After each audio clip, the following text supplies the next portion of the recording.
जी अस्सलाम वालेकुम। ठीक है, आप सब खैरियत से होंगे। आज का लेक्चर कदरे सिंपल है। तो थोड़ी तबीयत मेरी ठीक नहीं थी। ग्राफ मैप इसमें बनता था लेकिन मैंने बनाया नहीं। चले खैर, कौन सा आपने असाइनमेंट के तौर पे तो बनाना नहीं है। पर हम आज मुगलों को तकरीबन तकरीबन एंड कर देंगे। ठीक है जी। और नेक्स्ट ईद भी आ रही है नेक्स्ट वीक से इंशाल्लाह। और ईद के बाद फिर हम कुछ पॉलिसी चेंज करेंगे। मेरा इरादा है कि मैं डेली आपको एक पेपर शेयर किया करूँगा। ठीक है जी। और एक पेपर आपको ऐसे असाइन कर देंगे बगैर एडिट किया हुआ। आपने उसको तैयार करना है। अगर उसको उसमें से कोई भी चीज़ ऐसी जो ना समझ आए, आपने मुझे पॉइंट आउट करना है। तो मैथ के क्वेश्चन है, इंग्लिश है, या कोई भी किसी भी तरह का जो क्वेश्चन है, अगर आपको ना समझ आए तो फिर हम उसको मतलब नेक्स्ट लेक्चर में मैं डिस्कस कर लिया करूँगा।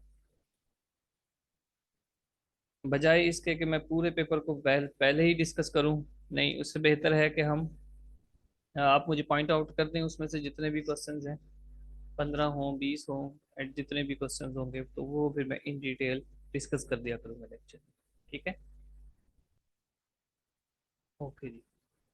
हम अ, मोहम्मद शाह रंगीले को पढ़ रहे थे। लास्ट लेक्चर में हमने उसको पढ़ा आगे जी। वो शुरू में बहुत कॉम्पिटेंट था, और बाद में ठीक है, इवन इतना कॉम्पिटेंट था कि उसने अपने एक जनरल से अलेक्स लेक की निज़ामुल मुल्क, और निज़ामुल मुल्क से मिलकर उसने जो प्रीवियस किंग मेकर्स थे, सैयद बरदरान थे, उनको उसने फिनिश किया, कत्ल किया, जो उसको लेकर आए थे।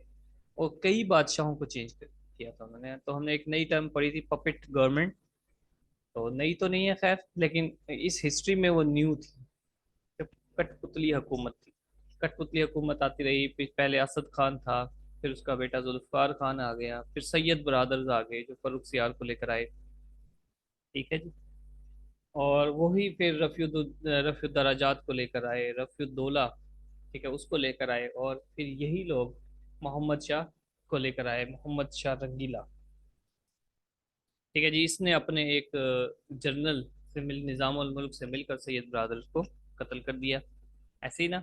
अब आप ये गौर से देखें कि जब मोहम्मद शाह की वो वीक होगा, मोहम्मद शाह वीक होगा, तो यकीनन निज़ाम उल मुल्क स्ट्रांग होगा। और उसका मकसद भी यही है कि बादशाह वीक रहे, हुकूमत मेरी चलती रहे। तो उससे एट द एंड चलेंगे हम। मोहम्मद शाह रंगीला, इसका हमने पढ़ा था 1748 में डेथ हो गई थी। चलिए, अब हमने एक चीज पर हमने पढ़ा था अहमद शाह अब्दाली और नादिर शाह के बारे में। ठीक है, नादिर शाह जिसने जो कोहिनूर लेकर गया सब कॉन्टिनेंट से, उसके बारे में भी पढ़ा हमने, जिसकी 1747 में नादिर शाह की डेथ हो गई। और अहमद शाह अब्दाली जो कि उसी का एक जनरल था। ठीक है, जिस तरह पुराने जनरल्स, ठीक है, पुराने जनरल्स ये काम करते आए, उसी के आर्मी के बंदे, इसी तरह अहमद शाह अब्दाली ने भी नादिर शाह के इलाके ईरान, काबुल और कंधार, जहां पर नादिर शाह की हुकूमत थी, उस पर कब्जा कर लिया। अहमद शाह अब्दाली ये एक अफगानी पठान था। ठीक है, जिस तरह मुल्तान में हम आप ज़्यादातर मुल्तान के ही हैं, तो मुल्तान में एक अब्दाली रोड भी है। ठीक है, अब्दाली रोड। तो ये यहाँ पर इसकी पैदाइश हुई मुल्तान के इलाके में। कहते हैं कि काफिला गुजर रहा था, इसकी वालदा इसी में थी, तो इसकी यहीं पर पैदाइश हुई। तो बाद में इसने जब यहीं पर अटैक किया, और इसका नाम भी बन गया क्योंकि इसने जब अटैक किया तो एक तरह का ये हीरो था, क्योंकि इस ये मराठों को कुचलने आया था। वो हम आगे देखते हैं। और इसी तरह मोहम्मद शाह रंगीले की डेथ हो गई 1748 में। तो 1748 में जब इसकी डेथ हो गई तो नेक्स्ट बादशाह जो बना वो था अहमद शाह। अहमद शाह नेक्स्ट किंग था 1748 से 1754 तक। और इसका किंग मेकर कौन था जी? अमादुल मुल्क। अमादुल मुल्क ये ग्रैंड सन है, पोता है निज़ामुल मुल्क का, जिसका हमने अभी पढ़ा कि मोहम्मद शाह रंगीला का जो जनरल था वो कौन था? निज़ामुल मुल्क। तो निज़ामुल मुल्क का पोता इतना स्ट्रांग हो गया कि इसने नेक्स्ट बादशाह को ये यही एलोकेट इसी ने एलोकेट किया कि ये हैदराबाद दक्कन की बुनियाद भी इसने रखी। वो हम नेक्स्ट लेक्चर में इन डिटेल पढ़ेंगे। अच्छा, ये किंग मेकर इतना स्ट्रांग हो गया कि जैसे ही अहमद शाह, ठीक है, जो मुगल बादशाह था, उसने अमादुल मुल्क की बात मानने से कोई भी इनकार किया तो इसने इसको नाबीना कर दिया और फिर कत्ल कर दिया। तो दूसरे बादशाह को भी फिर यही लेकर आया जिसका नाम था आलमगीर सेकंड यानी आलमगीर सानी। 1754 में अहमद शाह की डेथ के बाद 54 में ये आलमगीर, ठीक है। पहले हमने औरंगजेब आलमगीर के बारे में पढ़ा था, तो ये आलमगीर सानी हो गया 54 से 59 तक, 4 5 साल। अब देखें ये तब तक बादशाह रहेगा जब तक ये अपने किंग मेकर्स की बात मानेगा। जैसे ही किंग मेकर्स को आंखें दिखाएंगे, किंग मेकर इनको खत्म कर देंगे कि बादशाह वीक है। और बादशाह को इंडल्ज किया जाता है, ठीक है, मुख्तलिफ ऐसी एक्टिविटीज में जो अयाश परस्त एक्टिविटीज हैं जिससे बादशाह वीक हो जाता है, ठीक है जी। और अवाम का एतमाद भी उस पर से नहीं रहता। बाद में इसको भी कत्ल कर दिया गया। और कत्ल करने वाला कौन? अमादुल मुल्क। नेक्स्ट बादशाह था शाहजहां सेकंड, ठीक है, शाहजहां सानी 59 से 60। और इसको लेके आने वाला था अमादुद्दीन, ये भी इन्हीं में से कोई होगा। और उस वक्त मरहटों की सिचुएशन क्या थी, इसको ये आपने सुनना है। क्योंकि 60 हो गया, 60 लग गया, आप यूँ समझिए 1760 का साल लग गया है और उसके अगले साल ही, ठीक है, अहमद शाह अब्दाली ने हमला करना है। तो उस वक्त की सिचुएशन क्या है? सिचुएशन ये है, पीछे भी जो हमने अमादुल मुल्क पढ़ा, वो मरहटों को सपोर्ट कर रहे थे, ठीक है जी। जिस तरह जुल्फकार खान ने एक मराठे को आज़ाद कर दिया जेल से, इसी तरह ये जो अमादुल मुल्क है ये मराठों को सपोर्ट कर रहा था। क्यों सपोर्ट कर रहे थे? क्योंकि उन्हें पता था कि मुगल बादशाह कभी भी स्ट्रॉन्ग हो सकते हैं, तो मराठों को ये सपोर्ट कर रहे थे। मराठे इनको मराद दे रहे थे, खजाने से नवाज रहे थे यकीनन। तो मराठे कौन थे? हिंदू। और आपको पता है दिल्ली की सिचुएशन क्या थी। तो इन सब को भांपते हुए शाह वलीउल्लाह जो कि एक सूफी थे, उन्होंने लेटर लिखा अहमद शाह अब्दाली को कि भाई यहाँ के हालात ठीक नहीं है, आप अगर यहाँ तो मेंटेन करें।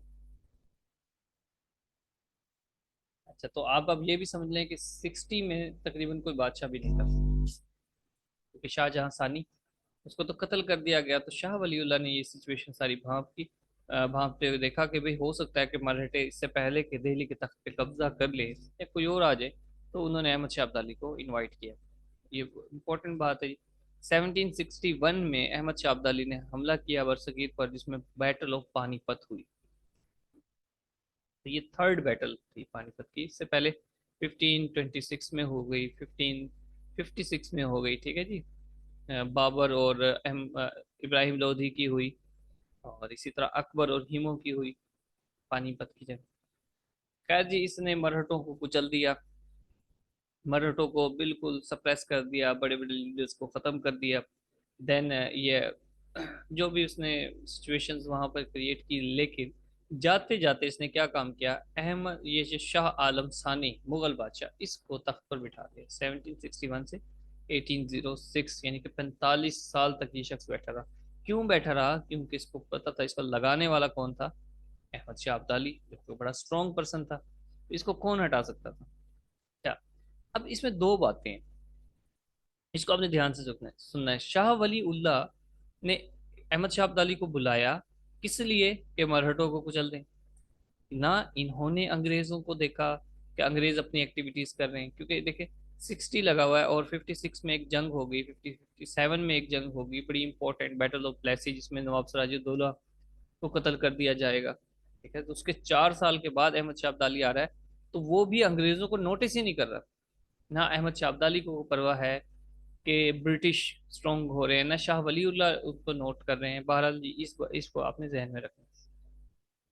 बैटल ऑफ पानीपत हो गई और अहमद शाह अब्दाली भी शाह आलम सानी को लगा कर जाता है, तख्त पे बिठा कर जाता है। और वो क्यों लगा के जाता है? क्योंकि ये शख्स भी कमजोर है, वीक है, और एक तरह का पपिट है, ठीक है जी। क्यों इसको बिठा गया? कि ताकि अगर ये दिल्ली का तख्त कमजोर रहेगा तो दिल्ली डिपेंडेंट रहेगा ईरान पर, ठीक है? कभी भी किसी भी कम्पिटेंट शख्स को ये नहीं लगाएंगे।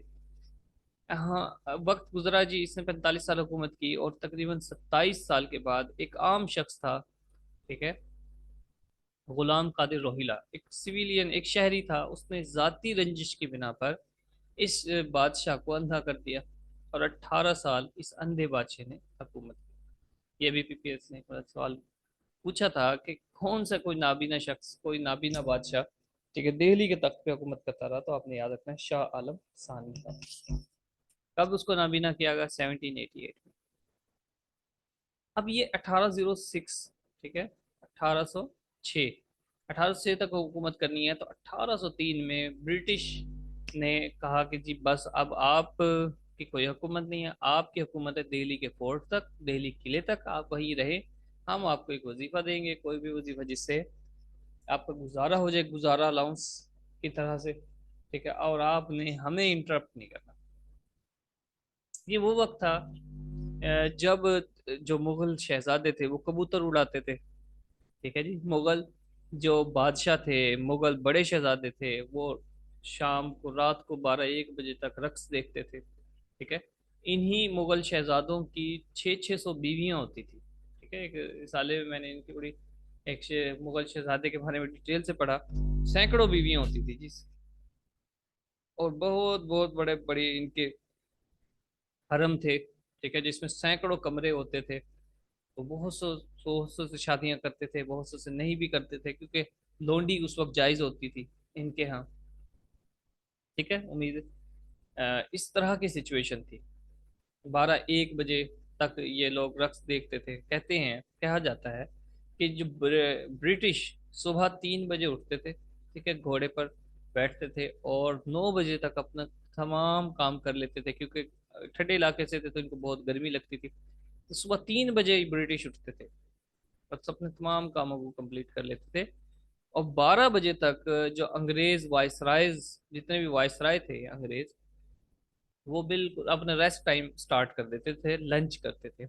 और 12 बजे दिल्ली के किले में सुबह का आगाज होता था, ठीक है जी।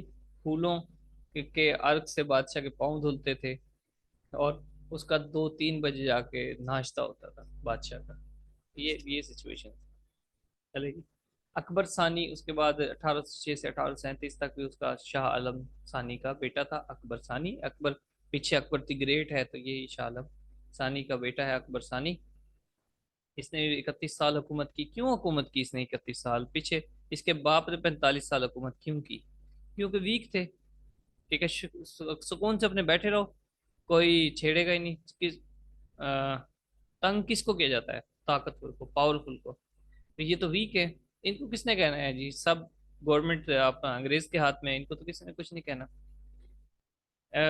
1837 में ये जो मशहूर बादशाह है बहादुर शाह जफर, ठीक है, ये इसको शाह जफर सानी भी है ये, इसको ये बादशाह बन गया 37 में से। 20 साल तक रहा, और यही 1857 में फिर जो आखिरी जंग आज़ादी हुई उसमें इसको कत्ल तो नहीं किया, लेकिन इसके सारे बच्चों को, शहजादों को कत्ल कर दिया गया और इसको रंगून भेज दिया गया।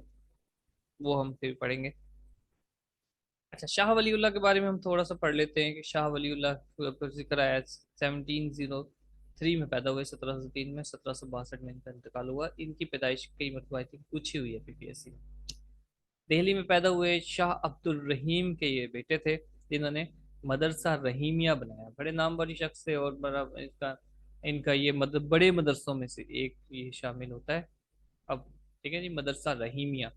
इनका जो फेमस काम है, दो दो काम है इनके। एक तो इन्होंने कुरान को पहली मर्तबा पर्शियन लैंग्वेज में ट्रांसलेट किया। ये इम्पोर्टेंट इसलिए है क्योंकि जितने भी अब ये, उस वक्त पर्शियन लैंग्वेज की बहुत इंपॉर्टेंस होती थी, क्योंकि सारे ये जितने भी मुगल बादशाह थे, इस इनकी पर्शियन लैंग्वेज में, पर्शियन लैंग्वेज थी, क्योंकि पर्शिया देखे अभी ईरान का कितना रसूख रहा है, और अफगानिस्तान वगैरह में, ये सारे इन इलाकों में ये पर्शियन लैंग्वेज बोली जाती थी। तो यहीं से मैंने एक एमसीक्यू से, कुरान पाक को फर्स्ट कौन सी लैंग्वेज में ट्रांसलेट किया गया? लैटिन लैंग्वेज में। और इंडो पाक में सबसे पहले किस लैंग्वेज में कुरान पाक ट्रांसलेशन हुई? सिंधी में। ये पीपीएससी का क्वेश्चन है। उसने पूछा हुआ है 1-2 मरतबा। सिंधी में सबसे पहले सब कॉन्टिनेंट में कुरान पाक की ट्रांसलेशन सिंधी लैंग्वेज हुई। नेक्स्ट इनका जो फेमस वर्क है वो है हज्जातुल बालागा, ठीक है, बुक लिखी। एक बुक है जिससे मिलती जुलती नहजुल बालागा, वो किसने लिखी? वो आपने कमेंट्स में बताना है, ठीक है। अब ये तो सारी सिचुएशन हो गई पीछे दिल्ली के तख्त की, ठीक है। अब हम आते हैं, क्योंकि सेंटर वीक हो गया, इस पूरे सिचुएशन को एक वो मुफक्किर हैं इब्ने खुल्दून, ठीक है, वो बहुत ज़बरदस्त तरीके से लिखते हैं, क्योंकि हमने पॉलिटिकल साइंस पढ़ी है। तो पॉलिटिकल साइंस में भी इब्ने खुल्दून, पॉलिटिकल साइंस में भी है, सोशियोलॉजी में भी है इब्ने खुल्दून। तो वो रियासत का पूरा सर्कल बताते हैं कि रियासत स्ट्रॉन्ग कैसे होती है, रियासत जब वीक होती है तो क्या सिचुएशन होती है। तो जब रियासत कोई भी एस्टेब्लिश होती है तो कॉम्पिटेंट पर्सन उसको एस्टेब्लिश करता है। ठीक है, और कॉम्पिटेंट पर्सन कौन था? इन स्टार्ट देख लें आप, मोहम्मद बिन कासिम, बहुत कॉम्पिटेंट था। फिर जो ममलूक डायनेस्टी आई, ठीक है, शहाबुद्दीन गौरी चले वापस चला गया था, और कुतुबुद्दीन ऐबक, ठीक है, लाहौर का गवर्नर था, उसने जंगें जीती, वो बड़ा स्ट्रांग था। और इस तरह रफ्ता रफ्ता चलते चलते भी ये वीक होते चले गए, और इसमें भी जलालुद्दीन, जलालुद्दीन मोहम्मद अकबर नहीं, अलाउद्दीन, और अलाउद्दीन के बाद जलालुद्दीन, ये कितने कॉम्पिटेंट थे। तो उन दिनों बड़ी स्ट्रांग थी रियासत, मुस्लिम रियासत। इसी तरह फिर बाबर बादशाह आ गया, बहुत स्ट्रांग था। उसके जो सक्सेसर थे वो बतदरीज वीक होते चले गए। ठीक है, और 5 बादशाहों के बाद बिल्कुल वीक हो गए। अब जब सेंटर वीक हो जाता है तो आसपास के जो गिरदो नवाह के इलाके होते हैं वो अपनी अपनी रियासतें कायम कर लेते हैं। ठीक है, उम्मीद है बात को आपको समझ आई होगी। तो इसी तरह बंगाल तो मशहूर है जनाब, ईस्ट पाकिस्तान में ये शामिल होता था। तो बंगाल में उस वक्त क्या सिचुएशन थी कि 1740 में नवाब अली वर्दी ने उसको अपना बंगाल को एक स्टेट करार दे दिया और कहा जी मैं इसका नवाब हूँ। कि जिस तरह अमीर होते हैं, किंग होते हैं, गवर्नर होते हैं, इस तरह बंगाल का जो हेड है उसने इसने अपना आपको नवाब डिक्लेयर कर दिया कि जी हमारी अलग रियासत है और इधर हमारी हुकूमत है। बहुत कॉम्पिटेंट था। तो 1740 में ये आया, 16 साल के बाद इसकी डेथ हो गई। तो इसका बेटे इतने काबिल नहीं थे, तो इसका पोता नवाब सिराजुद्दौला, तारीख की एक नामवर शख्सियत है, ये बड़ा कॉम्पिटेंट था। और कॉम्पिटेंट था लेकिन जुनूनी था, आप यूँ समझ लें। इसने तख्त पे बैठते ही जो चीज़ें भी नोटिस की थी और सोचा था कि मैं तख्त पे बैठूंगा तो क्या करूंगा, तो इसने विजिट करवाया कि कलकत्ता जहाँ पे अंग्रेज की एक्टिविटी चल रही थी। अब कलकत्ता जो है बंगाल में, वो साहिल समंदर के साथ लगता है। ठीक है जी, समंदर के साहिल के साथ लगता है। और वहां पर ही अंग्रेज, क्योंकि देखें सूरत जहाँ पर उन्होंने फर्स्ट फैक्ट्री बनाई, इसी तरह कलकत्ता, तो कलकत्ता में अंग्रेज अपने आप को स्ट्रॉन्ग कर रहे थे, छोटे मोटे किले बना रहे थे, अपनी फैमिलीज को ले आए थे, अपनी फौज को बढ़ा रहे थे। तो नवाब सिराजुद्दौला ने उनको पैगाम पहुंचाया कि जी आप ये किले बनाना बंद कर दें, ठीक है, और जितने भी पहले बना चुके हैं सबको तोड़ दें। अब यहाँ पर मैं एक चीज और ऐड कर दूंगा कि कलकत्ता में ये क्यों बना रहे थे। क्योंकि हमने जब शेर शाह सूरी पढ़ा था तो हमने पढ़ा था grand trunk road, GT road. तो वो कलकत्ता, कलकत्ता से दिल्ली, दिल्ली से लाहौर, लाहौर से पिशावर, और पिशावर से काबुल तक 2500 किलोमीटर का ये पूरी ये पट्टी है जीटी रोड की। तो अगर ये कलकत्ता पे काबिज हो जाते हैं तो उस जीटी रोड से ट्रेवल करते करते फिर ये सारे इलाकों को पता करेंगे। समझ आ गई बात की? तो बहरहाल जी अंग्रेजों ने इनकार कर दिया, कहते जी हमें तो आज तक किसी ने रोका, आप कैसे रोक सकते हो। बहरहाल नवाब सिराजुद्दौला ने अपने साथ फौज ली 1756 में, और कलकत्ता पे जाके खड़ी कर दी फौज, अंग्रेजों को बगैर वार्निंग दिए कि हमने लड़ना है। अंग्रेज की जो फौज थी पहले तो ये चंद एक हजार थे, हजार एक भी नहीं थे शायद, लेकिन ये उस इलाके से बाहर गए हुए थे, अनफॉर्चुनेटली या फॉर्चुनेटली। बहरहाल जी नवाब सिराजुद्दौला ने वहां पर मौजूद जो 8-10 सिपाही थे उनको कत्ल किया, और वहां अंग्रेजों के औरतें, बच्चे और बूढ़े, उन सब को एक एक कैद कर दिया उसी किले में जहां पर वो जो वो बना रहे थे या बना चुके थे। 1756 20 जून 1756 को इसको कहते हैं black hole tragedy. Black hole tragedy इसको क्यों कहते हैं कि जब उन्होंने इसको औरतें और बच्चों को बंद किया तो किसी ने पूछा हुजूर ये सांस कैसे लेंगे, तो उसने कहा ये जो ऊपर मतलब बड़े हाल कमरे में बंद किया, तो उसने कहा ये जो ऊपर रोशनदान है, ठीक है, इसके जरिए सांस लेंगे। तो इतनी ज्यादा गर्मी देखें, अब जून का महीना था, और अंग्रेज आपको बताया मैं सुबह 3 बजे उठते थे, क्यों? क्योंकि बहुत ज्यादा हीट सेंसिटिव होते हैं अंग्रेज। तो गर्मी से कहते हैं कि जब अंग्रेज वापस लौट कर आए तो सारे सबकी डेथ हो गई थी माँ सिवाय चंद एक की। और इसको तारीख में ब्लैक होल ट्रेजिडी के नाम से याद कर किया जाता है। और इसी में अंग्रेजों की भी आप देखें कि जब वो पावर में आए तो उन्होंने सन 1800 में फोर्ट विलियम कॉलेज भी वहीं पर कंस्ट्रक्ट किया, उन्हीं उनकी याद में। ठीक है जी। अच्छा, अंग्रेजों से ये बात कहाँ बर्दाश्त होनी थी, तो उन्होंने इससे बदला लेना था ब्रिटिश ने। उन्होंने कहा कि हम नवाब सिराजुद्दौला जाहिर है कॉम्पिटेंट बंदा है, उससे लड़ नहीं सकते, तो उन्होंने जो भी उनके जासूस थे उनके जरिए पता करवाया कि एक शख्स है मीर जाफर, जो कि उसका रिलेटिव है सिराजुद्दौला का, और उसके दिल में है कहीं ना कहीं कि वो हुकूमत करे। प्लस ये है कि उनकी जाती रंजिश है, नवाब सिराजुद्दौला ने उसको सिपह सालारी से हटा दिया, सिपह सालार था तो हटा दिया। बहरहाल जी, इन्होंने मीर जाफर के पास पैगाम पहुंचाया कि जी ऐसे ऐसे आप हमारे साथ कॉपरेट करो, हम आपके साथ करेंगे। खैर जी, मीर जाफर ने इनके साथ कोलेबोरेशन की, और फिर जंग हुई। तो मीर जाफर का बेटा था मीरा, ठीक है, इसमें जंग हुई बैटल ऑफ प्लेसी 1757 में। मीर जाफर का जो बेटा मीरा था वो नवाब के बिल्कुल बैक साइड पे, या उसकी बग्घी चला रहा था इस तरह कहते हैं, या उसको तीर अंदाजी जैसे करते हैं तो तीर उठा उठा के दे रहा था। बहरहाल लॉर्ड इधर से अंग्रेजों में लॉर्ड क्लाइव था, बहुत मरतबा ये एमसीक्यू पूछा हुआ है। बैटल ऑफ प्लेसी, ठीक है, किस के दरमियान हुई, तो नवाब सिराजुद्दौला प्लस लॉर्ड क्लाइव। अच्छा, तो बहरहाल जी नवाब सिराजुद्दौला को मीर जाफर के बेटे मीरा ने कत्ल किया। वह कहा जाता है कि मीर जाफर ने किया, तो बहरहाल मीरा ने किसको कत्ल किया। जब ये सारा इंसिडेंट हो गया, अंग्रेज बंगाल पे अंग्रेज का कब्जा हो गया, तो उन्होंने मीर जाफर को बंगाल अता किया 1757 में। अब 1757 से 1760 तक यानी कि 2 ढाई साल तो वो चले। अब अंग्रेज जो जो भी जंग करते थे तो उसके बदले में कहते हैं हमारा इतना नुकसान हो गया, हमारे बच्चे बीवी बच्चे मर गए, हमारी फौज जंग के दौरान भी हमारा इतना नुकसान हुआ है, तो इन्होंने उस पूरे इलाके पे टैक्सेस लगा दिया करते थे। तो मीर जाफर ने 2 ढाई साल टैक्स, जब टैक्स बढ़ते ही रहते फिर अंग्रेज का, तो आज भी आप देख लें कैसी सिचुएशन है। तो 2 ढाई साल के बाद इसने फिर आंखें दिखानी शुरू कर दी। तो इसके दामाद मीर कासिम को उन्होंने लगा दिया, बंगाल के नवाब बना दिया। अब ये यंग था, इसने यहाँ कुछ देर तो ऐसे हुकूमत की। अच्छा ये देखें, मीर कासिम जो 1760 में आया है, तो आप ये देखें इस वक्त क्या हो रहा है कि पूरे बंगाल पर अंग्रेज काबिज हो रहा है। ठीक है, ध्यान से देखें, मैंने ये बॉक्स इस यहाँ पर ऐड किया है। तो 1761 में मराठे और अब्दाली, अहमद शाह अब्दाली की जंग हो रही है। इसका मतलब उन्होंने ब्रिटिश पे कोई ध्यान नहीं दिया, वो आए मराठों को कुचला और वापस।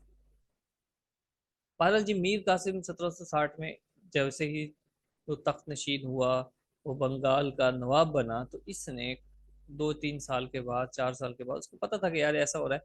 उसने 2-3 रियासतों के नवाबों से बात की, जैसे मीर कासिम को नवाब बंगाल था, शुजाउद्दौला नवाब ओध था, ठीक है, ओध जो है बंगाल के साथ रियासत पड़ती है। इस तरह दिल्ली का शाह आलम सानी, उनको पैगाम पहुंचाया कि जी हमने अंग्रेजों को कुचलना है। ये बात हो रही है अहमद शाह अब्दाली के हमले के 2-3 साल बाद की।